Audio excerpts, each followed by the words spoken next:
Guys, তো সকলকে good morning. কেমন আছো সবাই? তো আজকে বাঁধাকপি আমি তরকারি রান্ধুম। আমি কেমনে রান্ধুম তোমাদের সাথে একটু শেয়ার করুম। সবাই জানে রান্ধতো, আমি যেমনে রান্ধতেছিলাম, তো ভাবছি তোমাদের সাথেও শেয়ার করি।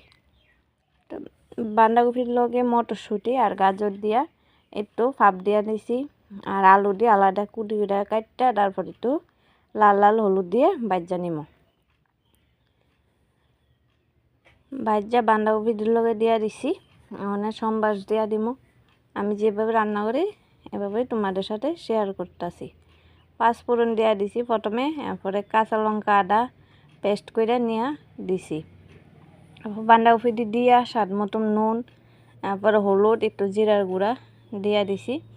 দিয়া এবার অনেক 10-15 মিনিট পরে একটু ঘি দিছি। ঘি দিয়া বাস নামিয়ে ফেললাম। তো আমি এভাবে রান্না করি বাঁধাকপি। তো আমার রান্নাটা কেমন লাগলো একটু কমেন্টে বলবে।